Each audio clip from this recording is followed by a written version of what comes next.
Cette semaine, il sera question d'Android, il sera question de réseaux sociaux, il sera question d'économie, il sera question d'Apple aussi un petit peu. On va parler aussi d'une toute nouvelle caméra signée HTC, ce sera en fin de numéro. Restez avec nous, c'est le numéro 5 des Technos.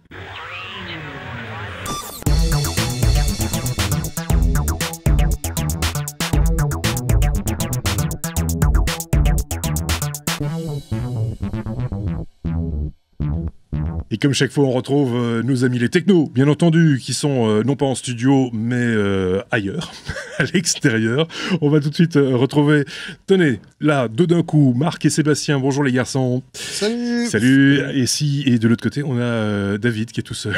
Hey, bonjour. Bonjour à tous les trois. On va évidemment parler nouvelles technologies, hein, avec l'actu de la semaine, comme chaque semaine. On a des tests, hein, on le répète, ils s'en viennent. Là, on est en train de travailler dessus. D'ailleurs, je vous montre la pochette du dernier truc reçu. Voilà, OnePlus, c'est dans les cartons pour l'instant. On en reparlera très prochainement. Donc abonnez-vous, restez connectés, page Facebook, etc., site web, lestechno.be. Bon, allez, on commence avec quelques news Apple. On a pris l'habitude de commencer par ça d'ailleurs depuis le début. Avec Marc, on a parlé récemment de tout ce qui était problème de pliure. Et donc on a appelé ça le Bendgate. Et maintenant, ça c'est has-been. Il y a autre chose qui voit le jour. C'est quoi? Oui, le Bendgate, c'est SO 2014, c'est vraiment has-been, comme tu dis.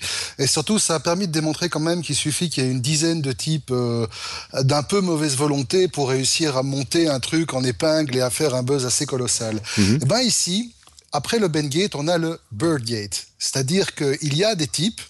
Il y a un type au départ qui s'est plaint via Twitter que lorsqu'il passait un appel avec son iPhone 6, ça coinçait les poils de sa barbe. Parce qu'apparemment, si on se rappelle, l'iPhone 6, la dalle de l'écran est un peu convexe sur les bords. Et donc, il y a parfois un petit jour, effectivement, quand on manipule l'iPhone 6, parfois, il ne se plie pas, mais il craque un peu. D'accord. Et donc, quand on a une barbe assez longue et que l'on porte le téléphone à son oreille, on peut coincer les poils de sa barbe. Et donc, ça fait bobo. Voilà. Et on s'est rendu compte que le monsieur, il n'est pas tout seul. Il y a 4 ou 5 personnes qui ont reporté le même problème. Donc, préparez-vous, le next big thing, ça va être le Beardgate. Voilà. On commence, on commence dans le porte-nawak le plus total. Exactement, on commence vraiment de l'information pointue, hyper importante. C'est de la précision. Ça, c'est très précis, effectivement. On va du côté de David, parce que du côté, justement, d'Apple, il y a une information aussi qui vient de tomber, c'est qu'Apple rentre dans le top 5 des fabricants d'ordinateurs au monde. Ils n'y étaient pas encore. Non, ils n'y étaient pas encore. Il faut savoir que les 5 précédents, c'était Lenovo, HP, Dell, Acer et Asus. Et donc, Asus a connu une forte baisse sur le précédent trimestre. Et donc, Apple en profite et rentre officiellement dans le top 5 avec une croissance qui est à 8,9%, donc qui n'est pas dégueulasse. Ce qui est intéressant aussi de constater, c'est que toutes les grandes marques ont vu leur part de marché augmenter. Alors que toutes les petites marques, elles diminuent. D'accord. Mais drastiquement, quoi. Donc, on voit des baisses sur les petites marques de presque 18%. Donc, c'est quand même important. Et donc, Apple tire son épingle du jeu avec une progression toujours aux alentours des plus 9. En fait, il va rester que les plus grands, quoi. Hein. Oui, c'est ça. C'est un peu ça l'idée. Donc, voilà. Situation de monopole de fait, en quelque sorte. À 5, quoi. Oui, c'est ça. Il y a une keynote qui s'annonce du côté d'Apple, David. Oui, c'est officiel maintenant. Donc, ça aura lieu le 16 octobre prochain. On se doute qu'a priori, ce sera pour la présentation des nouveaux iPads et des nouveaux MacBooks. Donc, on sera vraiment dessus puisque c'est le 16, donc c'est jeudi prochain. Donc, on pourra réagir très, très vite. Donc, voilà. Fixez rendez-vous la semaine prochaine. D'autres informations concernant Apple, David, l'iPhone 6 versus Galaxy S5, le Samsung semble meilleur que selon les internautes. Mais c'est vraiment selon les internautes. Voilà, c'est ça. Et donc, c'est le site phonearea.com qui a lancé un grand sondage. Ils le font régulièrement pour comparer certains appareils. Et là, ils ont eu le courage, entre guillemets, ou la polémique, de le faire entre les deux gros appareils des deux grosses sociétés, donc Samsung Galaxy S5 et iPhone 6. Et pour la première fois, c'est pas l'iPhone qui sort vainqueur. Il y a eu énormément de votes, puisqu'ils ont comptabilisé plus de 23 000 votes, donc ça devient quand même significatif. Mais on sent que Samsung a réussi ce côté un petit peu communautaire qui appartenait à Apple. Donc la communauté Samsung s'est mobilisée pour donner son avis. Et excepté sur le côté design où l'iPhone 6 reste premier, mais très légèrement, dans les autres catégories, puisqu'il y avait le design, l'écran, l'interface et les fonctionnalités de l'appareil photo, donc photo et caméra. Apple n'est parvenu à gagner que le design. Bon, le patron de Samsung s'en est félicité, ça a tweeté un petit peu dans tous les sens, dont des choses qui ne sont pas toujours tout à fait, qui sont souvent en dessous de la ceinture plutôt qu'au-dessus. Donc, mais c'est la première fois en tout cas qu'on a un résultat comme ça de la part de la communauté qui annonce qu'ils préfèrent un appareil sous Android à un iPhone. D'accord. Je faisais une petite parenthèse, Samsung et leur manière de communiquer. J'ai vu, suite à l'annonce des prix Nobel récemment, les inventeurs de la LED ont reçu un prix Nobel. Je ne sais pas si vous avez vu ça cette semaine. Et directement, Samsung a envoyé un tweet à tout le monde en disant regardez ce que nous on fait de bien avec la LED, etc. Je trouvais ça assez rigolo de récupérer cette information à leur compte, alors que plein d'autres fabricants auraient pu tout aussi bien le revendiquer également. Donc voilà, c'était juste pour le petit clin d'œil en passant. C'est du marketing. C'est du marketing, effectivement. Ben oui, c'est vrai. Et tu as vu à propos ce qu'ils ont fait, ce qu'ils ont annoncé en termes d'ampoule LED cette semaine, parce qu'on a reçu un communiqué, je ne sais pas si tu l'as lu. Je l'ai parcouru, je l'ai vu. Je l'ai parcouru. Oui. En fait, maintenant ils sortent des nouvelles ampoules que tu peux contrôler en seul ou en bloc, en Bluetooth. Donc ça t'évite de devoir utiliser des trucs compliqués pour allumer ton ampoule. Tu penses à la Hue de Philips par exemple, qui utilise un protocole qui est plus lié à de la domotique que... Là t'as souvent des télécommandes ou des trucs effectivement un peu complexes. Ici c'est une appli sur ton smartphone, tu contrôles une série de lampes, tu fais la luminosité et je pense même qu'ils en avaient qui changeaient de couleur. D'accord. Oh, magnifique. Magique. Et pas kitsch du tout. On quitte le monde Apple, on quitte un petit peu le monde de Samsung également. On rejoint le monde de Google et d'Android, Marc, avec CyanogenMod, qui refuse une offre de rachat par Google. Oui, c'est assez rare pour être mentionné. Alors, petit rappel, CyanogenMod, c'est un fork d'Android, si l'on peut dire. Hein. Donc, c'est quelque chose qui est basé sur ce qu'on appelle AOSP, le Android Open Source Project. C'est une distribution d'Android, une version d'Android qui commence à équiper, qui a commencé comme comme ce qu'on appelle un petit mode qu'on trouvait sur les sites spécialisés qui ajoutait des fonctions à l'Android de base. C'est également CyanogenMod qui maintenant équipe en standard le magnifique téléphone que tu viens de recevoir et pour lequel on te rappelle, si tu as des invités, tu penses aux copains. Le OnePlus, pour le voilà, exactement. Et donc, CyanogenMod aujourd'hui est quand même une entreprise dont la cotation est estimée à pas loin d'1 milliard de dollars, qui vient de boucler, qui est en train de boucler une 3e levée de fonds assez importante, et dont le patron, qui s'appelle Kirt McMaster, a quand même pris le luxe de renvoyer à ses pénates le vice-président de Google, responsable de la division Android, qui venait avec un rachat. Bon, on n'a pas le montant du rachat, on n'a pas le montant de l'offre ni les détails, mais la petite boîte qui a commencé vraiment comme un projet dans un petit garage ambitionne à terme de devenir le 3e écosystème mobile le plus populaire au monde. Donc iOS, Android et Cyanogen, qui est vraiment en train de développer son petit modèle assez sympathique. On peut même le dire, son propre écosystème, pour l'avoir installé il n'y a pas une heure, juste avant l'enregistrement de ce numéro des Technos.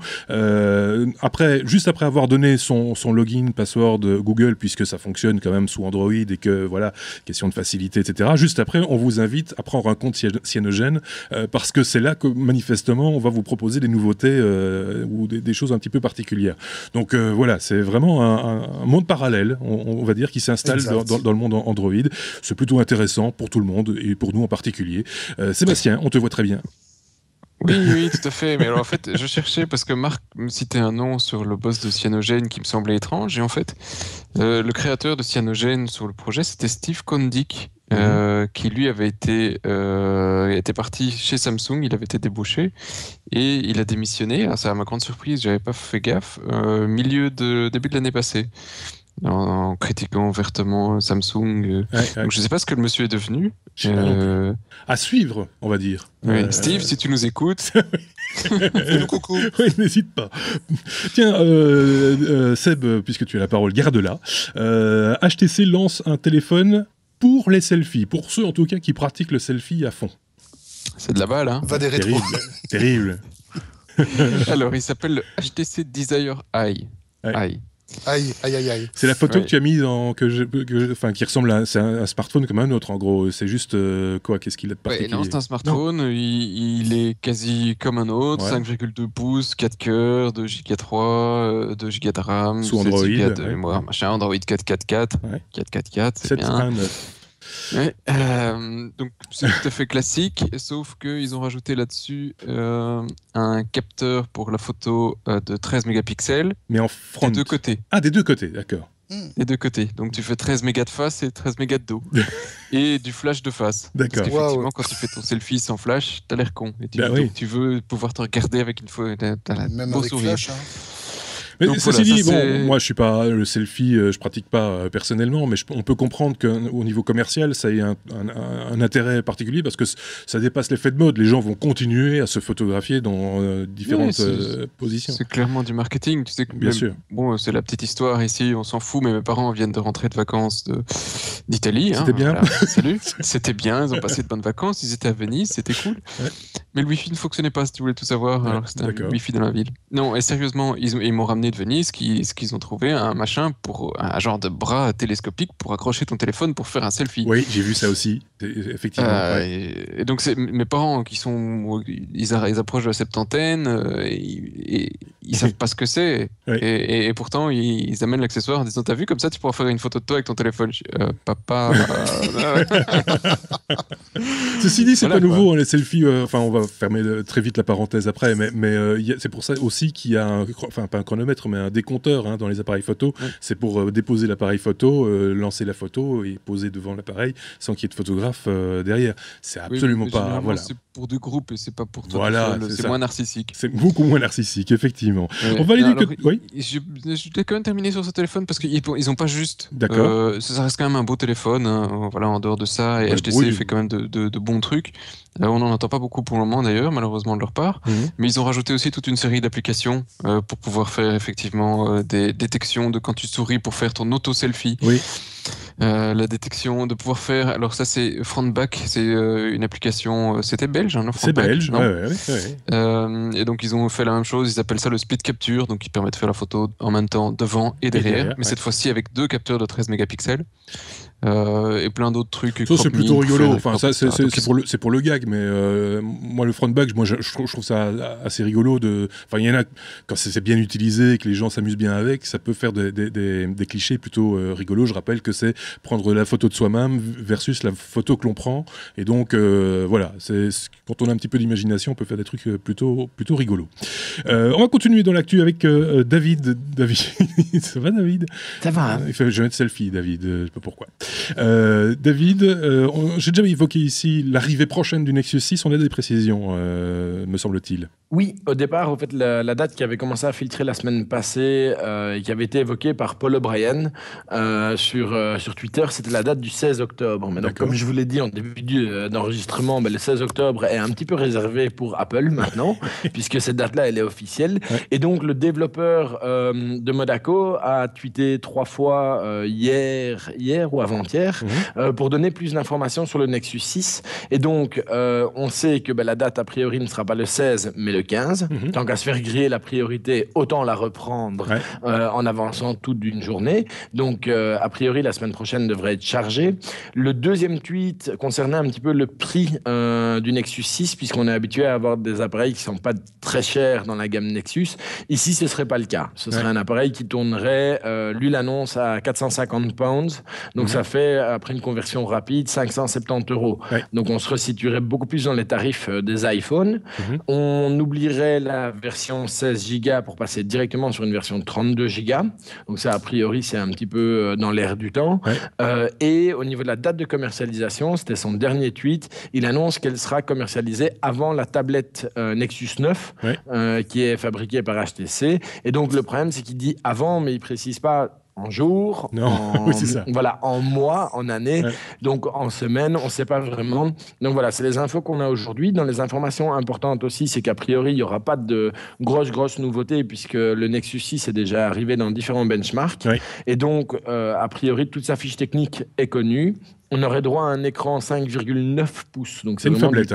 C'est une phablette, ouais. C'est ça. C'est plus un smartphone avec une résolution Quad HD. Donc, juste pour rappel, ça fait 2560 x 1440 pixels. Donc, on est au-dessus du Full HD. Au niveau du processeur, on serait sur la dernière génération de Snapdragon à 2,5 GHz, 3 Go de RAM. Ça, c'est donc, on en fait vraiment une grosse machine. Donc, 32 Go de mémoire, on en a parlé, et une batterie de 3200 mAh. Et ça, c'est plutôt la bonne nouvelle. Ça ferait quand même un appareil qui serait capable, avec Android L et les optimisations qu'on connaît au niveau de l'autonomie, toute la communication que Google a déjà fait au niveau de cette optimisation, on pourrait imaginer tenir plus d'une journée avec un smartphone. Donc voilà, c'est à peu près tout ce qu'on sait aujourd'hui, mais dans une semaine, a priori, tout sera officiel. À suivre là aussi, évidemment, on fera un large écho, je le signale au passage, donc de cette keynote Apple et également de l'actualité de la semaine et donc forcément de l'arrivée prochaine du Nexus 6, si c'est bien son nom, parce que ça reste encore un petit peu flou. On avait dit Nexus X aussi, ça reste, on ne sait pas très bien en fait. On continue avec les réseaux sociaux. Marc, du côté de Facebook qui veut jouer au docteur. Oui, Facebook commence maintenant à se rendre compte qu'avec leurs 1,32 milliard de comptes actifs, il y a peut-être matière à faire autre chose que purement du marketing, des pubs et épancher la vie de son poisson rouge sur le mur de ses amis. Et donc, ils ont décidé de commencer à réfléchir comment investir le monde de la santé. Ouais. Et donc, pour ça, ils ont pris 2 axes. Comme tout le monde, tous les acteurs de la high-tech y vont. Exact, absolument. C'est un secteur qui a l'air vachement porteur. Alors, le premier axe qu'ils ont pris, c'est la création d'espaces de discussion dédiés aux personnes qui souffrent d'une même maladie.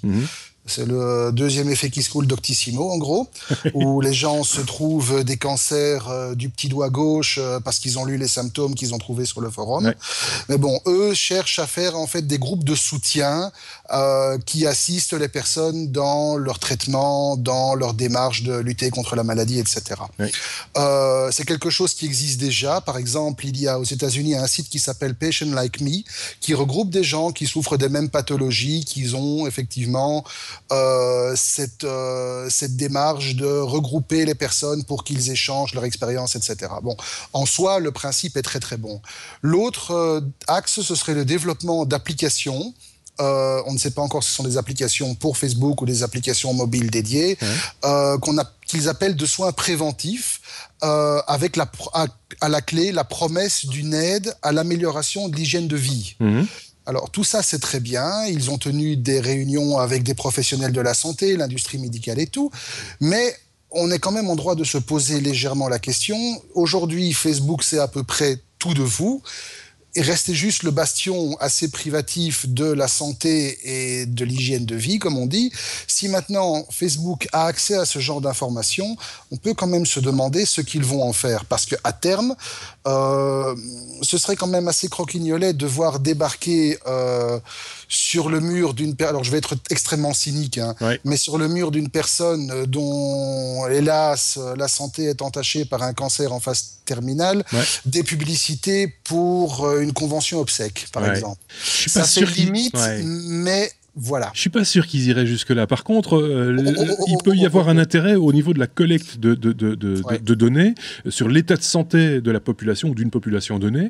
Ce sont des informations qui ont une valeur marchande, sans cynisme, qui est importante également à l'adresse, des acteurs du médical, des laboratoires pharmaceutiques, des ministères de la santé, enfin certains pays, etc.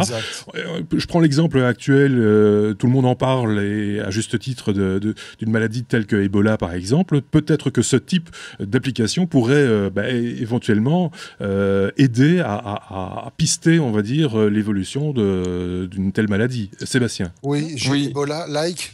Non, j'ai quand même un petit souci avec le principe de la part de Facebook, parce que pour moi, la société est encore un peu jeune et pas assez mature. Du moins, les gens qui la dirigent, quand on voit effectivement qu'ils ont fait, et c'était au mois d'août au maximum, des expériences pour savoir, en te balançant tous les messages négatifs ou positifs, de voir si tu allais avoir une réaction positive ou négative dans ce que tu allais poster. sans prévenir personne. Ça avait scandalisé une partie du web à l'époque. Ça me pose question qu'ils jouent avec des données médicales. Est-ce qu'ils ont la maturité pour ça? C'est la question qu'on peut se poser. Tout à fait. Parce que fondamentalement, après, il faut évidemment un petit peu dégager l'intérêt du plus grand nombre, entre guillemets, mais sur l'idée, sur le postulat de départ, je trouve que c'est plutôt positif. À voir. L'idée est bonne. Les dirigeants... Voilà. Après, voilà, c'est exactement ce que je voulais dire. Et après, vouloir jouer au docteur, Marc... Facebook voudrait bien jouer avec notre porte-monnaie aussi. Alors oui, il voudrait jouer avec notre porte-monnaie. Bon, le titre est un peu provocateur. Ouais. En fait, ce qui s'est passé, c'est qu'il y a un monsieur qui s'appelle Andrew Ode, qui est en fait un étudiant en sciences informatiques à Stanford, mais également le créateur d'une application qui est bien connue des utilisateurs d'appareils iOS ou jailbreak, qui s'appelle Cycrypt, qui est en fait un petit module, un petit logiciel qui permet d'injecter à peu près n'importe quoi dans n'importe quoi, et donc de décortiquer tout ce qu'on peut trouver comme application sur iOS, également sur OS X, mais aussi d'adapter finalement, de customiser de manière extrêmement poussée sa machine. Et il s'est amusé en fait à essayer la dernière version de son application sur Facebook Messenger et il est tombé sur des modules non activés, qu'il a pu activer d'ailleurs, de paiement de personne à personne. Et en fait, le principe se rapproche très fort de ce qui existe avec les applications existantes que l'on trouve par exemple chez PayPal, chez Square, chez Venmo, etc. C'est-à-dire vraiment du paiement peer-to-peer. On enregistre sur l'appareil une ou plusieurs cartes de débit ou de crédit et en conversant, en chattant avec son interlocuteur, on peut lui transférer un paiement, une somme, ou encaisser un paiement.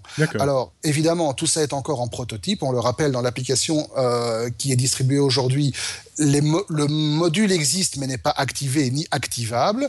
Par contre, se pose la question à ce moment-ci de savoir comment est-ce que Facebook entend monétiser cette application. S'il l'active un jour, est-ce que ça va être avec un prélèvement sur chaque transaction? Est-ce que ça va être un forfait séparé, style un in-app purchase qui va permettre d'activer la fonction? On n'en sait encore rien. Mais toujours est-il que voilà, la chose a été confirmée par d'autres chercheurs qui se sont penchés sur le phénomène. Il y a même des vidéos qui circulent sur le web qui montrent l'application avec la feature débloquée qui fonctionne très bien. Voilà, ce que ça va donner, on n'en sait rien. On sait que Facebook adore expérimenter. On ne sait pas si ça va tomber sur un truc réel ou pas. Je sais ce que ça va donner. Oui, il opine, Sébastien. Je sais ce que ça va donner. Ça va être donne-moi $5, enlève le soutien-gorge. Hein. Ah oui, ça va être. Oui, ça j'y ai pensé, mais j'ai pas voulu le dire. T'es plus incorrect que moi. Voilà. Sérieusement, pourquoi est-ce que dans une conversation privée entre deux personnes, tu vas te donner de l'argent? À part, ok, tu me dois 5 € pour un resto. Mais non, ça c'est un cas sur 100. Moi en général, quand la personne que j'ai en face de moi me demande un petit peu d'argent, c'est de la monnaie pour aller au distributeur, tu vois. C'est pas de la monnaie, voilà, c'est pas partagé de la même manière. Tiens Seb, on va parler d'argent et de gros sous pour le coup, parce que là on s'échange quand même 22 milliards pour une application qui s'appelle WhatsApp.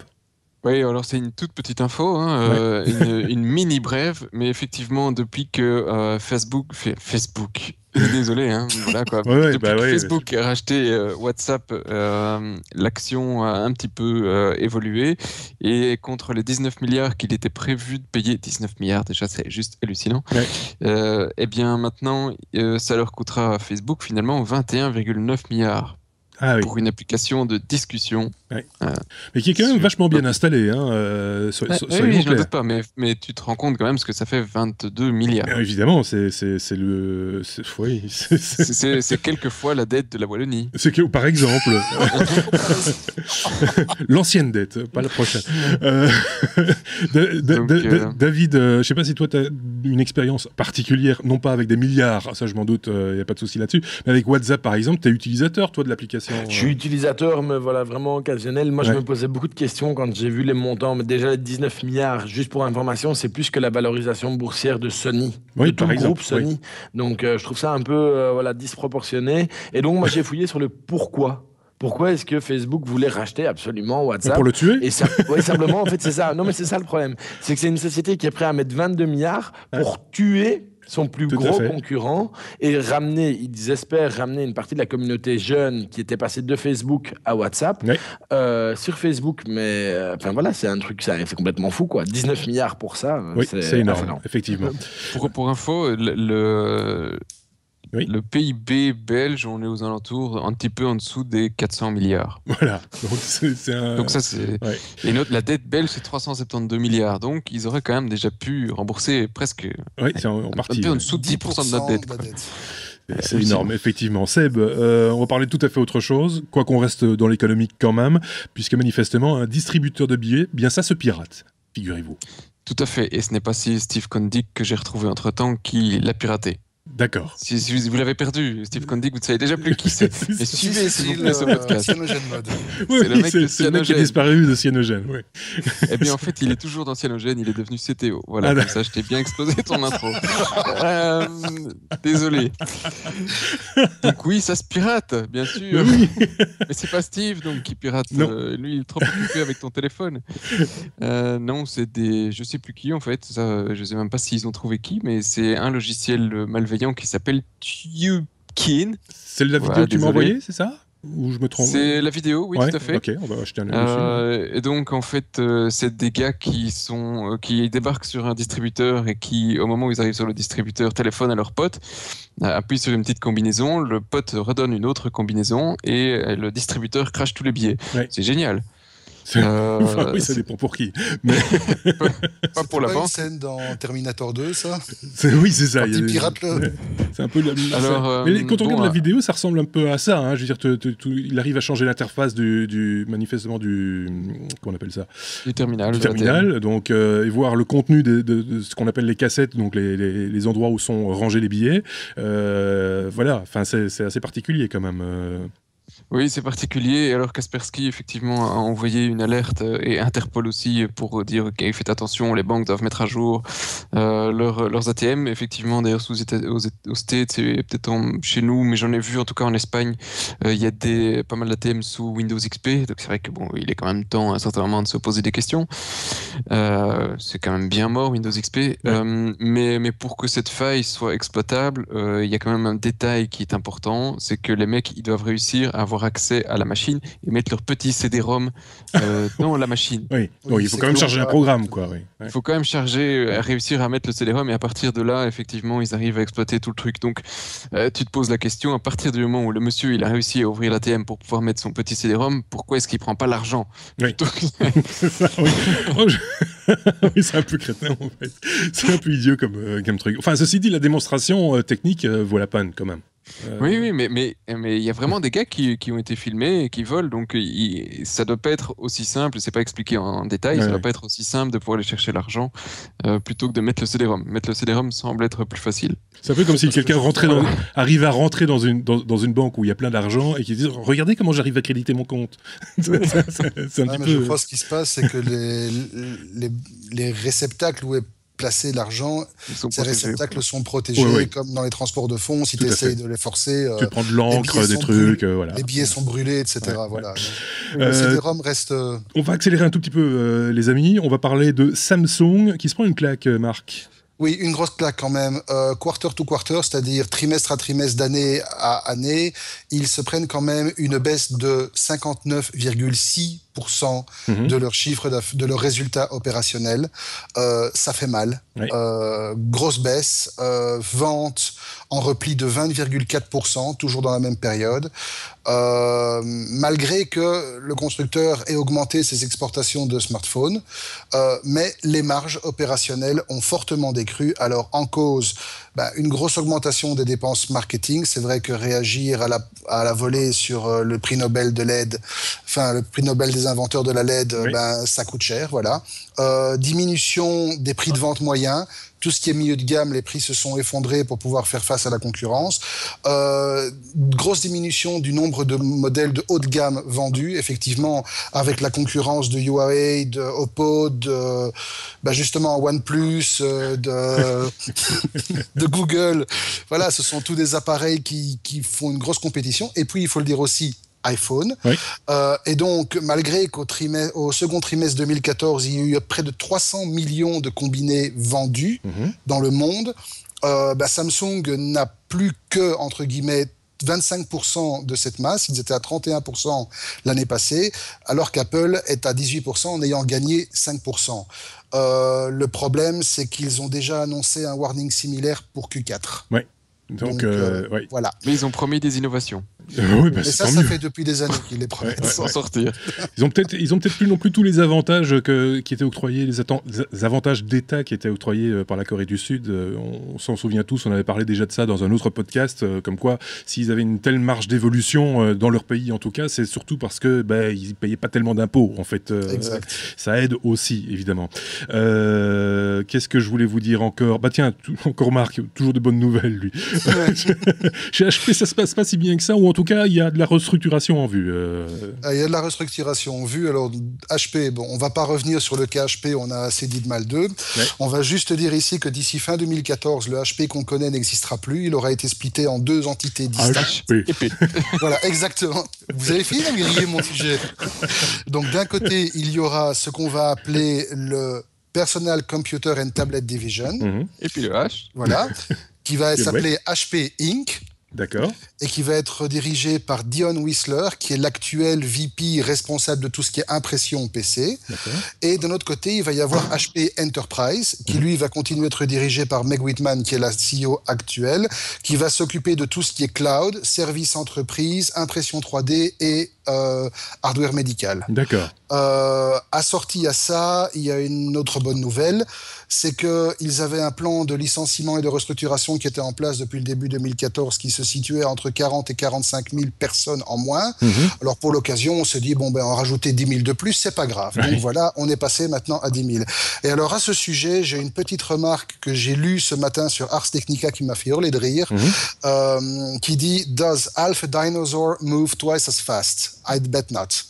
Donc voilà, HP, on espère qu'ils seront toujours là. 1, 2, 45, on s'en fout, mais voilà, ils font partie du paysage. Donc, ils font plus que partie du paysage. David, tu me confirmes, HP, c'est quand même le fabricant d'imprimantes qui est encore dans le coup, par exemple. En imprimante, ils sont leaders, en tout cas au niveau européen, au niveau PC, au niveau mondial. Ils ont perdu leur première place suite à différents rachats de Lenovo. Oui. Donc Lenovo est leader au niveau international, mais HP reste le numéro 2. Ils ont progressé sur le dernier quarter. Ouais. Donc voilà, c'est maintenant l'informatique ne va pas super bien. C'est pas le marché le plus facile. Ils ont encore un marché dans le business. Enfin, dans les bureaux, on rencontre le plus souvent du matériel HP. Oui, et dans les serveurs. Ouais. Ils sont encore présents. Oui, c'est encore une marque ultra importante, quoi. Ça, c'est sûr et certain. Donc, ils sont pas encore tout à fait enterrés. Non, ils sont pas morts, mais ils sont pas rentables. Mais voilà, ça, c'est autre chose. Marc, voilà, on a fait le tour de ce qui était économique, mais je reste quand même avec Marc et Sébastien de ce côté-ci. On va accélérer un tout petit peu avec quelques petites informations, mais en bref de chez bref. Il y a une école de Jedi en Angleterre, paraît-il. Ouais, j'avais ouvert le podcast avec du Grand Port Nawak. Je vais le terminer avec du Grand Port Nawak. Effectivement, il y a une Lightsaber Combat Academy à Cheltenham en Angleterre, où les petits gars qui s'y inscrivent peuvent apprendre à manier des gros bâtons lumineux qui font du bruit quand on les cogne les uns avec les autres. Il y a le lien sur le site. Allez voir. Ils sont mignons comme tout. C'est de la chorégraphie. Voilà. C'est du gros décalé, mais ça fera plaisir à tous les geeks qui sommeillent en nous. On reste dans la même fenêtre pour ceux qui ont la vidéo avec Sébastien. Les Olympiades d'informatique, c'est aussi chez nous. Oui, et alors c'est chez nous, c'est tout bientôt. Alors c'est pour les jeunes, si je me souviens, tiens, je me rappelle pas, j'ai pas vu, j'ai loupé. Et non, et donc ça se passe le 19 novembre 2014. Il y a 11 centres en Belgique. On vous mettra le lien évidemment dans la news. Ça se passe en 2 étapes. La première, c'est une étape de 3 heures de tests algorithmiques, de logique, etc. C'est pour les plus jeunes. Je pense que c'est pour les étudiants de première année au maximum. Et puis il y a une finale en Belgique qui se déroule en mai 2015, donc c'est fin d'année scolaire. Et celui qui gagne, les finalistes iront, eux, à Almaty. Alors, je ne sais pas si tu as envie d'y aller, si tu as envie de gagner, parce que c'est au Kazakhstan. D'accord. C'est une très belle région. Ce sera pour juillet. C'est une belle région. Le Kazakhstan, c'est très bien, c'est très joli, Marc. Oui, moi je voudrais juste faire une rapide digression, très rapide, pour dire que on connaît tous le Beta Group. Oui. Le Beta Group arrive à Nivelles. En fait, on ouvre le Beta Group Brabant Wallon avec nous aussi, puisque Friedrich est un peu le parrain. Oui, nous effectivement. Donc à partir du 4, lui aussi, voilà, à partir du 4 novembre, en collaboration avec Capinov, il y aura donc la première édition du Beta Group Brabant Wallon. Donc voilà, venez nombreux, il y aura de la bière, de la pizza comme d'habitude, et il y aura peut-être... Oui, il y aura nous. D'accord. Et ça se passera chez vous? Non. Non, Ça se passe à Nivelles, chez Solvay Entrepreneur. D'accord. Je voyais David qui opinait. Ah oui, parce qu'il y aura moi aussi. Ah ben voilà. On sera tous là, magnifique, il y aura nous. C'est super. David, on va terminer avec toi ce numéro 5 des technos. On a parlé de la GoPro la semaine dernière. Tu nous reviens ici avec une caméra. On aura certainement l'occasion de plus en parler. Mais c'est signé HTC, c'est assez particulier. Ça valait le coup quand même d'en dire quelques mots. Oui, parce que HTC n'a pas annoncé que le Desire Eye, le smartphone pour selfie, il a aussi annoncé la RE. Oui. Et la RE, c'est une caméra concurrente de GoPro. Ils ont été un petit peu, voilà, le nom est un peu particulier. Par contre, la caméra est vraiment relativement ludique et sympa, puisque elle est équipée d'un capteur 16 millions de pixels. Elle est capable de faire des vidéos Full HD. Elle est étanche jusqu'à 1 mètre pendant 30 minutes, donc elle est IP, je ne sais plus combien. Elle est proposée en 4 couleurs. Oui. Et l'objectif, donc elle ressemble un petit peu à un périscope. Oui, Pour c'est ceux ça. qui ont la vidéo, c'est facile. Pour les autres, c'est un tout petit périscope qui fait la taille d'un gros briquet. Quoi. Moi, quand je l'ai vu la première fois, ça m'a fait penser aux vieilles lampes de poche militaires, comme on voyait dans les bandes dessinées Bugdani, par exemple, qui se tiennent comme ça, comme deux points, quoi. Voilà. Donc, si vous avez plus de 45 ans, vous avez lu Bugdani. Si vous n'avez pas plus de 45 ans, vous l'avez pas lu. C'est pas grave. Et donc voilà. Non, ce qui est vraiment original sur le produit, c'est que il n'y a pas de bouton on/off. Donc dès qu'on la prend, elle se met à filmer et il n'y a que 2 boutons en fait dessus. Il y a un bouton qu'on manipule avec le pouce, qui est un bouton, si on fait un petit coup, on prend une photo. Si on reste longtemps appuyé, on lance la vidéo. Et un bouton qu'on manipule avec l'index qui permet en une pression de faire des vidéos slow motion. Donc voilà, c'est bourré de plein de petits accessoires en plus. Malheureusement, tous les accessoires sont spécifiques vu la forme du produit. Donc tout sera uniquement vendu dans la gamme HTC dans un premier temps. Si le produit connaît un succès, on aura d'autres développements au niveau des accessoires. Mais donc voilà, c'est un petit produit sympa. C'est bourré de technologie. Il y a du Bluetooth 4, il y a du Wi-Fi au dernier standard, donc ABGN. Toutes les possibilités sont là. Donc si vous cherchez un petit produit sympa et rigolo à utiliser, c'est compatible. Donc il y a une application qui est sortie pour Android et iOS qui permet de voir en direct et en différé ce qu'on a filmé ou ce qu'on filme.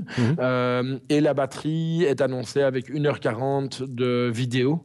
Donc c'est pas mal, c'est sympa. Plutôt rigolo. J'en profite justement pour signaler que quelqu'un nous avait posé la question sur Facebook de savoir si on allait parler de ces petites caméras de chez Polaroid. Tu es sur le coup, David, je pense. C'est les super mignonnes petites caméras à $99. J'ai vu ça sur le site. Elles sont mignonnes comme tout. On aura probablement, enfin certainement même, David, l'occasion d'en reparler. Ouais, et donc oui, et pour tous les autres qui nous écoutent, si vous voulez qu'on analyse certains produits, n'hésitez pas à laisser un petit comment sur notre page Facebook. Marc, encore une petite question? Juste une petite question pour David, parce que j'ai peut-être raté l'info, mais le prix de la il n'y a pas de prix annoncé. Non, il n'y a pas de prix. Ça va. Donc, il faudra attendre la commercialisation réelle du produit. Voilà, alors que la Polaroid est à $99, mais n'est pas disponible en Europe pour l'instant, je pense, mais à vérifier. J'ai un tarif. Oui, moi aussi. 229 €. Pour la RE, pour l'HTC RE. Pour la RE, oui. Donc ça fait cher le RE. Oui. Ça fait cher l'heureux. Mais elle est mignonne, elle est sympa. Elle est sympa. Et ça a l'air de faire de belles images. À tester. Merci beaucoup Sébastien, Marc, d'avoir participé une fois de plus activement à ce podcast Les Technos. On retrouvera Marc la semaine prochaine. On commentera ensemble la keynote Apple, ainsi qu'avec David qui va suivre tout ça. Et pour Sébastien, très prochainement, on aura l'occasion ensemble de publier quelques tests que tu as eu l'occasion de réaliser sur différents bitoniaux. Voilà, tout à fait. Désolé, la semaine prochaine, je vous abandonne. Voilà. On sera au DMF. Voilà, parce qu'il y a ça aussi. Il faut travailler parfois. Il faut venir nous voir, effectivement. Voilà. Merci à tous de nous avoir écoutés, de nous avoir regardés via notre page YouTube également. N'hésitez pas, comme on l'a dit, à tapoter sur votre clavier, à nous envoyer des petits messages, des demandes éventuellement, des requêtes. Nous, on fait notre petit maximum, comme on dit, pour vous satisfaire. À très bientôt et passez une très très bonne semaine. Au revoir.